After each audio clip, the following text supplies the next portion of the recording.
இது அத்தியாவசியமான பயணமா இல்ல அனாவசியமா ஊர் சுத்த போயிட்டாரா? சாக்லேட் எடுத்துன்னு போனாரு பாத்தியா, இவர் வந்து சாக்லேட் இங்க இருந்து வாங்கி பேக்ல போட்டுக்கின்னு 4 நாடு போய் 5வது நாளா கொடுக்குறாரு அப்படின்னு வருத்தப்பட்டு பேசிட்டு இருக்காங்கல்ல. இது அத்தியாவசியமா அனாவசியமான மக்கள் முடிவு. இது ஆரம்பிச்சது நாம கிடையாது, அந்த அம்மா தான் ஆரம்பிச்சாங்க 2 வருஷத்துக்கு முன்னாடி.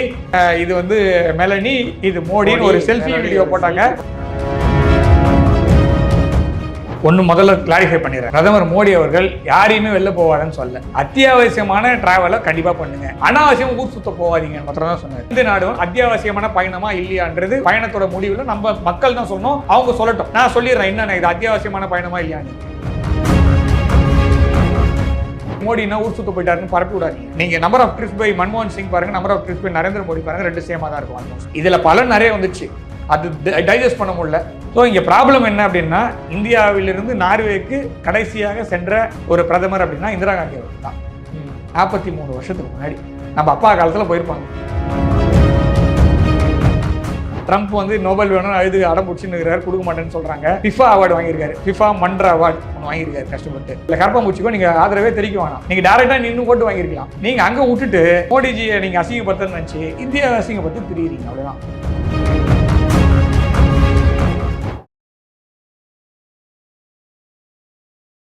இளையபரதனர்களுக்கு வணக்கம். இன்னைக்கு நம்ம நேர்களில் நம்ம சிறப்பு விருந்தினர் ஜியோ பொலிட்டிக்கல் அனலிஸ்டான கணேஷ்குமார் சார் அவர்கள் தான். சார் வணக்கம். ஜெயின் சார். வணக்கம் சார். ஜெயின் சார். சார் ஆக்சுவலாக மோடி அவர்கள் ஓகேங்களா, இங்கே வந்து சொல்லிட்டு ஃபாரின் ட்ரிப் யாரும் போகாதீங்க அப்படின்ட்டு ஜாலியாக ஃபாரின் ட்ரிப் போய் ஒரு 5 நாடுகளுக்கு போயிட்டு வந்திருக்காரு. இதில் நிறைய நாடுகளோட வந்து மிகப்பெரிய ஒப்பந்தங்கள்லாம் போடப்பட்டிருக்கு. எந்த மாதிரி ஒப்பந்தங்கள் போடப்படும்? முக்கியமாக முதல்ல UAE அந்த மாதிரி விஷயங்கள் என்ன நடந்தது சார்? ஒன்று முதல்ல கிளாரிஃபை பண்ணிடுறேன். பிரதமர் மோடி அவர்கள் யாரையுமே வெளில போவாருன்னு சொல்ல, அத்தியாவசியமான டிராவலை கண்டிப்பாக பண்ணுங்க, அனாவசியம் ஊர் சுத்த போவாதீங்க மாத்திரம் தான் சொன்னார். அதே மாதிரி இவர் வந்து திரும்ப அதை கண்டினியூ பண்ணி நான் முடிச்சிட்ட பிறகு நீங்கள் கேள்வி கேளுங்க.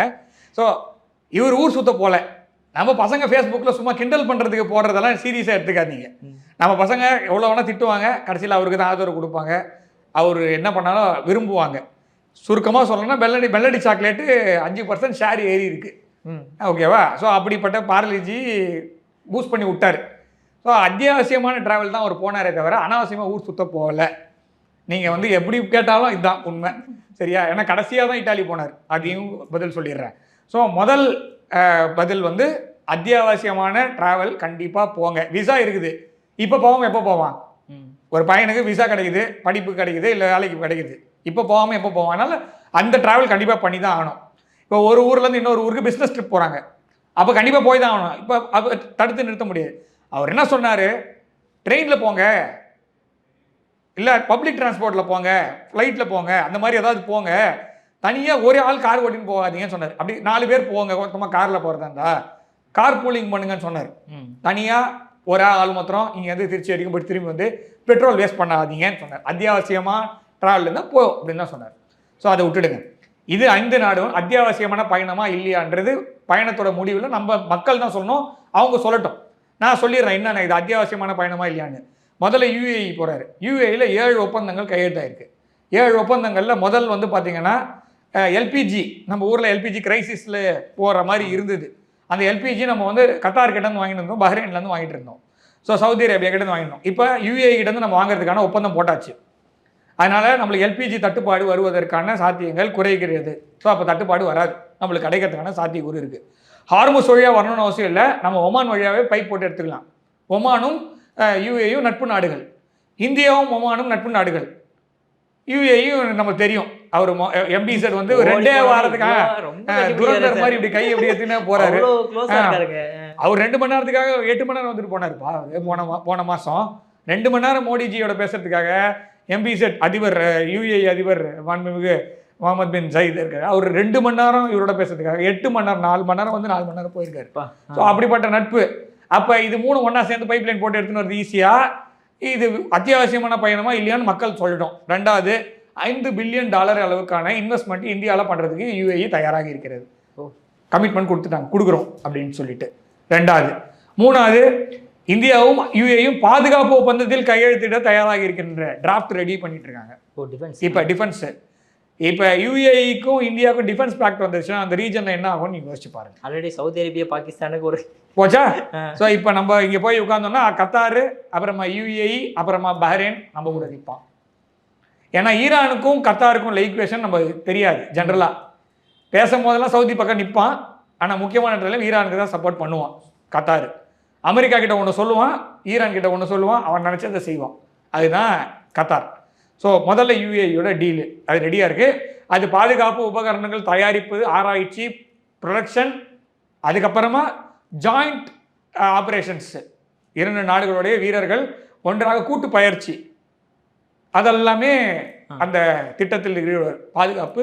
அமெரிக்கா வெளில போகிறான் அந்த இடத்துலன்னு அர்த்தம். ஓ ஆமாம்ல, இவன் வெளில போனால் தான் நம்ம உள்ளே போக முடியும். ஸோ அதற்கான வரைவு திட்டத்தை கையெழுத்திட்டாகிவிட்டது. ஸோ அது எப்போ வேணால் வந்துடும், அந்த மாதிரி இருக்குது. இதை மீறி நீங்கள் நிரஞ்சன் சார்ட்ட கேட்டிங்கன்னா அவர் சொல்லுவார், பிரம்மோஸ் போச்சா இல்லையான்றது எனக்கு தெரியாது, அந்த மாதிரி ஏதோ செய்தி. ஸோ நீங்கள் அவர்கிட்ட கேட்டுங்க. அது மாதிரி இந்தியாவுக்கும் யூஏக்கும் அந்த திட்டம் போயிட்டுருக்கு. அதே மாதிரி இது போர்ட்டு, துறைமுகங்கள் துபாயில், அதாவது துபாய் ட்ரை டாக்ஸ்ன்னு சொல்லிட்டு ஒரு கம்பெனி இருக்குது. இங்கே கொச்சின் டாக்ஸ், நம்மளுடைய கொச்சினுடைய ஷிப் பில்டிங் டாக், இந்த நிறுவனங்கள் 2 சேர்ந்து அங்கே வந்து ஒரு துறைமுகத்தை கட்டுவதற்கு, மேம்படுத்துவதற்கு திட்டம் கையெழுத்தாகியிருக்கிறது. அதுக்கப்புறமா ஸோ அப்படியே லிஸ்ட் போயின்னே இருக்கு பாருங்க. ஸோ அதுக்கப்புறமா இந்தியாவிலிருந்து யூஏலேருந்து மாணவர்கள் ஆராய்ச்சி, ஏஐ, சூப்பர் கம்ப்யூட்டர், இந்த 2 துறைகளிலும் மேம்படுத்துவதற்கு என்ன ஆகுவனதோ அதெல்லாம் செஞ்சிட்டு இருக்காங்க. ஸோ இது எல்லா விதமான ஒப்பந்தங்களும் கையெழுத்தாயிட்டு. எல்லாத்துக்கும் மேலே ஒன்று, நம்ம வந்து 3 இடத்துல ஸ்ட்ராட்டஜிக் பெட்ரோலியம் ரிசர்வ்ஸ் வச்சுருக்கோம் ஆல்ரெடி. இன்னும் 2 இடத்துல கட்டிகிட்டு இருக்கோம். எங்கெங்கே இருக்குது சார்? ஃபஸ்ட்டு 3 இடம் கேரளாவில் ஒன்று இருக்குது, ஸோ ஒரிசாவில் ஒன்று இருக்குது, மகாராஷ்டிராவில் ஒன்று இருக்குது. ஸோ இது 3 கட்டிட்டு இருக்குது. ஸோ இப்போ அடுத்தது மேங்களூர், அந்த இடத்துலையும் ஒன்று இருக்குது. ஸோ இந்த மாதிரி இருக்கக்கூடிய இடங்களில் நாம் ஆயிலை ஸ்டோர் பண்ணுறோம் இல்லையா, அந்த ஆயிலை நம்ம காசு கொடுத்து வாங்கி ஸ்டோர் பண்ணி வைக்கிறோம். இப்போ யூஏ என்ன சொல்கிறாங்கன்னா, உங்கள் இடத்துல நாங்கள் ஆயிலை ஸ்டோர் பண்ணி வைக்கிறோம்,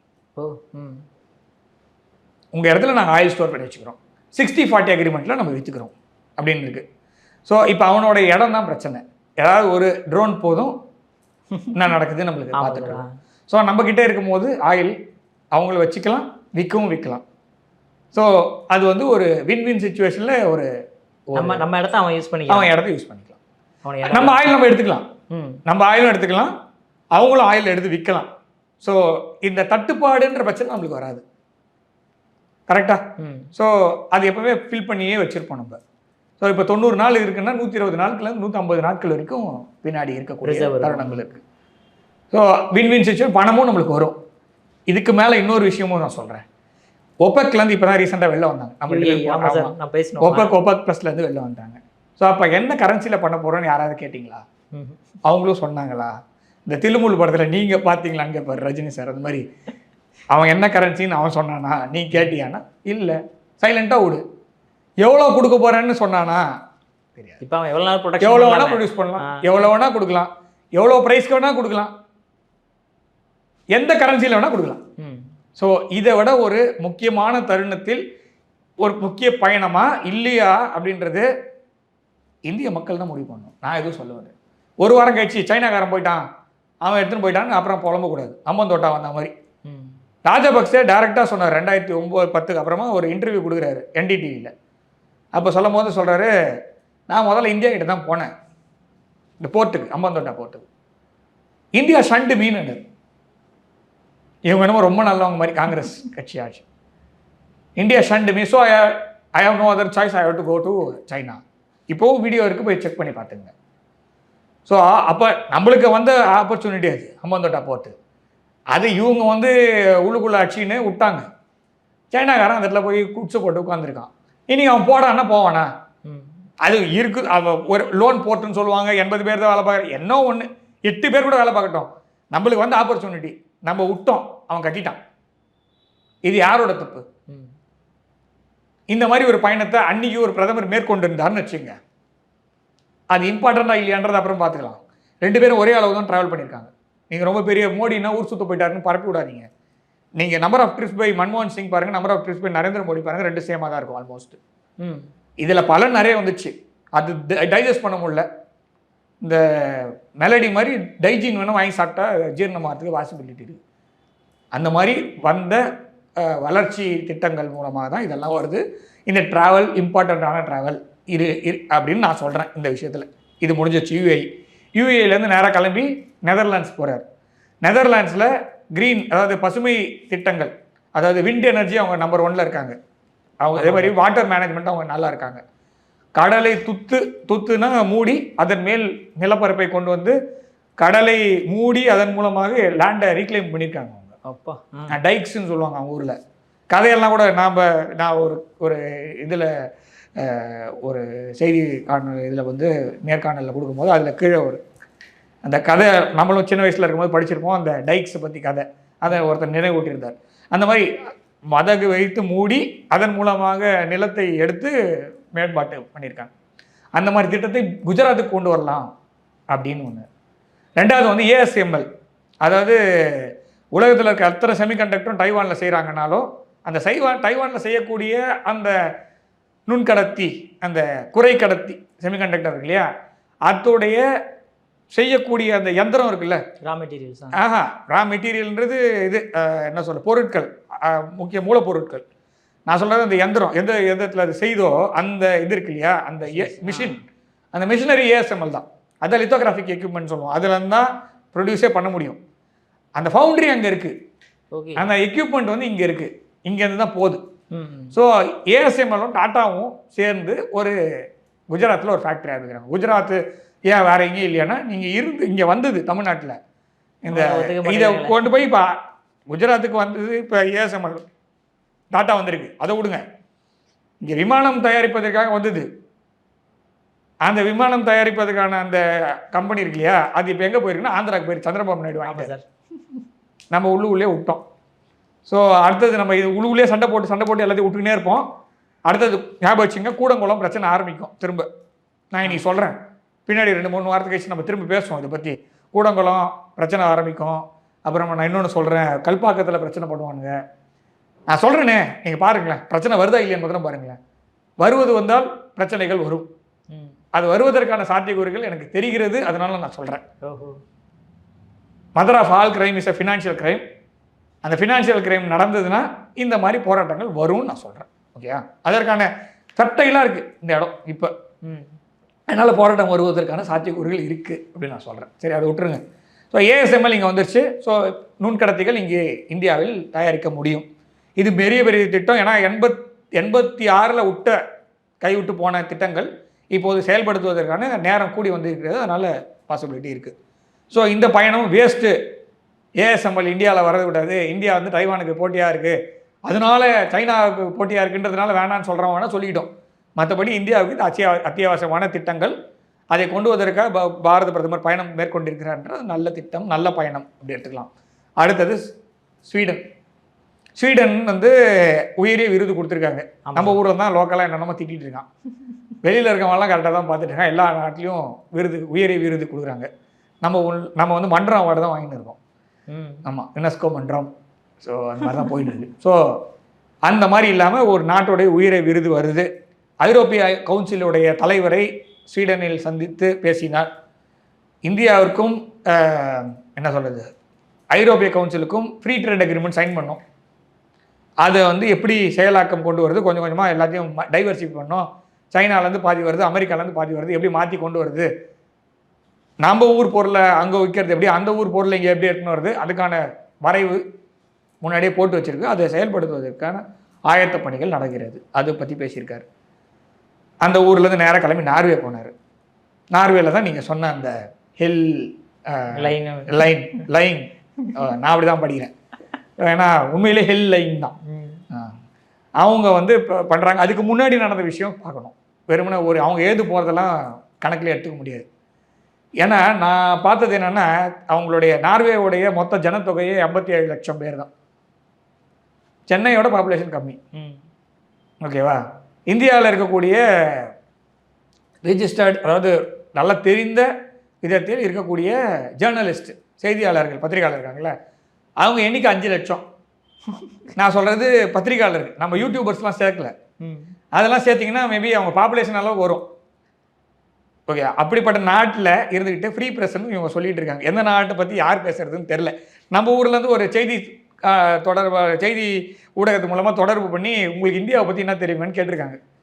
அதுக்கு அந்த அம்மா பகன் முடிச்சிருக்கு, பதிலே சொல்ல தெரில.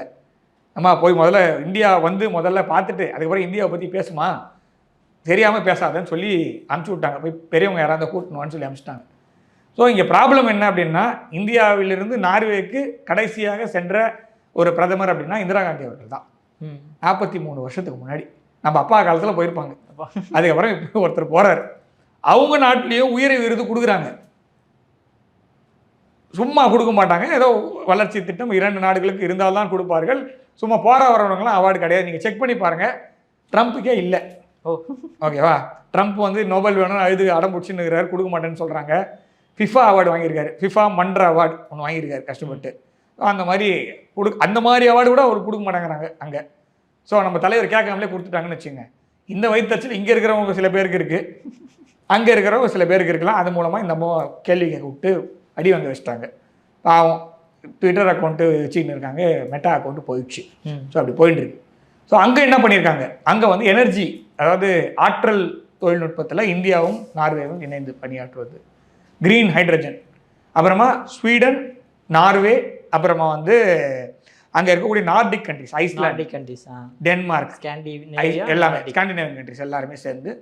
ஸோ அந்த இடத்துல இருக்கக்கூடிய தொழில்நுட்பங்கள், ஆட்டோமொபைல் இண்டஸ்ட்ரி, ஸோ நம்மளோட வால்வோ பஸ்லாம் இருக்கு இல்லையா, ஸோ இதெல்லாம் அந்த ஊர் பஸ் தான். ஸோ அதெல்லாம் வருதுக்கு என்ன முன்னேற்றம், இங்கே ஃபேக்ட்ரி வைக்கிறீங்களா வைங்க, இல்லை எங்கள் ஊரில் வந்து உங்களுக்கு என்ன வேணும், ஸோ அதை மாதிரி எல்லா கூட்டமைப்பாக கொண்டு வரதுக்கு இண்டோ நார்டிக், அதாவது இந்தியாவும் நார்டிக் கண்ட்ரி இருக்க கூட்டமைப்பும் இருக்குது. அந்த கூட்டத்தில் உரையாற்றுவதற்காக தான் அவர் வந்து அவசர அவசரமாக சென்றார். ஓகே, அதாவது அவர் சொல்கிறது வந்து ரொம்ப சிம்பிள், என்ன நடந்ததுன்னு சொல்கிறது தான் உண்டே தவிர கேள்வி கேட்கறதுக்கு ஒத்துக்கவே இல்லைங்க. ஒரு நாளைக்கு ஒரு நாடு பயணம் பண்ணிட்டு இருக்காரு. அங்கே போய் உட்காந்துக்கிட்டு நான் கேட்குறேன், நீ கேள்வி பதில் சொல்லவே இல்லைன்னா 148 கோடி பேரோட பிரதிநிதி அவர். நீ முதல்ல என்ன ஊடகம் இருக்குது, எந்த கேட்குற விதம்னு ஒன்று இருக்குது, முதல்ல கேட்கறதுக்கான அனுமதி அங்கே இருக்கானா? இல்லை இல்லை இல்லாத ஒரு இடத்துல அனுமதி வந்து நான் ரோட்டில் மோடிஜி வந்து காரில் போயின்னு இருந்தார், ஏன்னா கேள்வி கேட்ட மோடிஜி பதில் சொல்லாமல் போயிட்டாரு, நான் கோச்சிக்கிற மாதிரி தான் அது எடுத்துக்கணும். சரி, அவர் ப்ரீஃபிங் கொடுத்துட்டு போகிறார், கான்ஃபரன்ஸ்னு ஒன்று வைக்க முடியாது. ஏன்னா ஒரு நாளைக்கு ஒரு நாடுன்னும் போது ஒவ்வொரு நாட்டிலையும் உட்காந்து கான்ஃபரன்ஸ் கொடுத்துருந்தா டீல் பேச முடியாது, எந்த நல்லதே நடக்காது, சும்மா பேசினே தான் இருப்போம், எந்த ஒரு வேலையும் நடக்காது. நம்ம ஊரில் அரசியல் கட்சி கூட்டம் மாதிரி இருக்கும், சும்மா பேசி பேசி பேசி கட்சியில் டீ குடிச்சிட்டு வெளில வர வேண்டியது தான்.